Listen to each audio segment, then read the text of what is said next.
Mark సువార్త 4వ అధ్యాయం. ఆయన సముద్ర తీరమున మరల బోధింపనారంభింపగా బహుజనులాయన యొద్దకు కూడి వచ్చియున్నందున ఆయన సముద్రములో ఒక దోణి ఎక్కి కూర్చుండెను. జనులందరూ సముద్ర తీరమున నీలమీద నుండిరి. ఆయన ఉపమాన రీతిగా చాలా సంగతులు వారికి బోధించుచు తన బోధలో వారితో ఇట్లనెను. వినుడి. ఇదిగో, విత్తువాడు విత్తుటకు బయలు వెళ్ళెను. వాడు విత్తుచుండగా కొన్ని విత్తనములు త్రోవ పక్కను పడెను.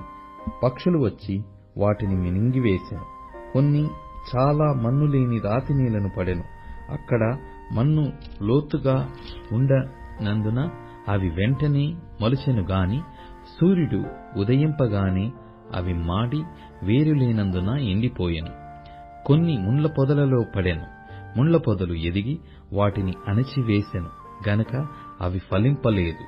కొన్ని మంచి నీళ్లను పడెను. అవి మొలచి పెరిగి పైరై 30 60 100 ఫలించెను. వినుటకు చెవులు గలవాడు వినుగాక అని చెప్పెను. ఆయన ఒంటరిగా ఉన్నప్పుడు 12 మంది శిష్యులతో కూడా ఆయన చుట్టూ ఉండిన వారు ఆ ఉపమానమును గూర్చి ఆయననడిగిరి.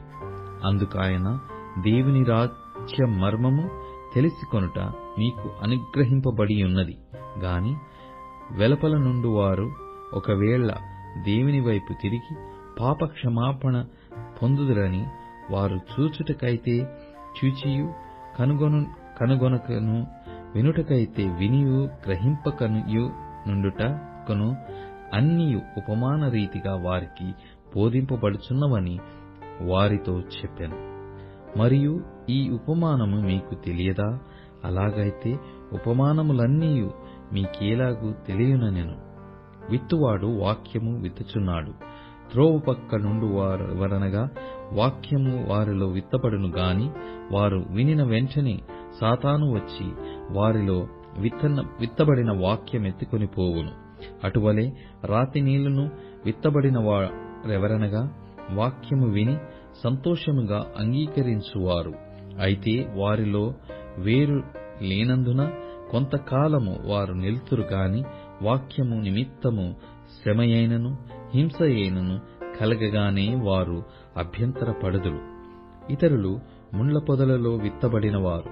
వీరు వాక్యము విందురు గాని ఐహిక విచారములను ధన మోసమును మరి ఇతరమైన అపేక్షలను లోపల చొచ్చి వాక్యమును అణచివేయుట వలన అది నిష్ఫలమగును.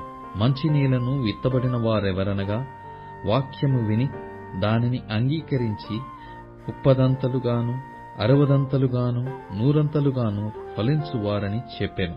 మరియు ఆయన వారితో ఇట్లనెను. దీపము దీపస్తంభము మీద నుంచబడుటకే గాని కొంచెం క్రిందనైనను మంచము క్రిందనైనను నుంచబడుటకు తేబడదు గదా. రహస్యమేదైనను తేటపరచబడకపోదు, బయలుపరచబడుటకే గాని ఏదియు మరుగు చేయబడలేదు. వినుటకు చెవులెవనికైనా నుండిన ఎడల వాడు వినుగాకనెను. మరియు ఆయన, మీరేమి వినుచున్నారో జాగ్రత్తగా చూచుకొనుడి. మీరెట్టి కొలతతో కొలుతురో మీరును అట్టి కొలతతోనే కొలవబడుదును.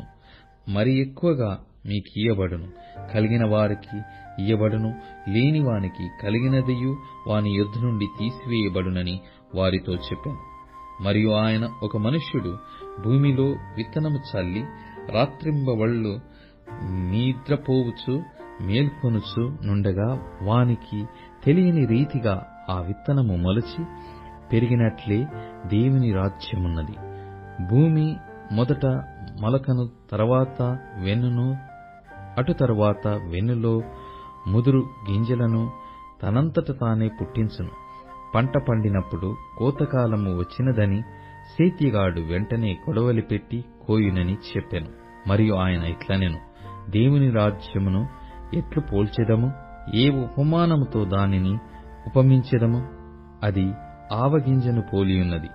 ఆవగింజ భూమిలో విత్తబడినప్పుడు భూమి మీదనున్న విత్తనములన్నిటికంటే చిన్నదే గాని విత్తబడిన తరువాత అది మొలచి ఎదిగి కూర మొక్కలన్నిటికంటే పెద్దదై గొప్ప కొమ్మలు వేయును. గనక ఆకాశ పక్షులు దాని నీడను నివసింపగలవనెను. వారికి వినుటకు శక్తి కలిగిన కొలది ఇలాంటి అనేకమైన ఉపమానములను చెప్పి ఆయన వారికి వాక్యము బోధించెను. ఉపమానము లేక వారికి బోధింపలేదు గాని ఒంటరిగా ఉన్నప్పుడు తన శిష్యులకు అన్నిటినీ విశదపరచెను. ఆ దినమే సాయంకాలమైనప్పుడు ఆయన అద్దరికి పోదమని వారితో చెప్పగా వారు జనులను పంపివేసి ఆయనను ఉన్నపాటున చిన్న దోణిలో తీసుకుని పోయిరి. ఆయన వెంబడి మరికొన్ని దోణిలు వచ్చెను. అప్పుడు పెద్ద తుఫాను రేగి ఆయన యున్న దోణి మీద అలలు కొట్టినందున దోణి నిండిపోయెను. ఆయన దోణి అమరమున తలగడ మీద తలవాల్చుకుని నిద్రించుచుండెను. వారాయనను లేపి, బోధకుడా, మేము నశించిపోవుచున్నాము, నీకు చింత లేదా అని ఆయనతో అనిరి. అందుకాయన లేచి గాలిని గద్దించి నిశ్శబ్దమై ఊరకుండుమని సముద్రముతో చెప్పగా గాలి అణిగి మిక్కిలి నిమ్మలమాయెను. అప్పుడాయన, మీరెందుకు భయపడుచున్నారు?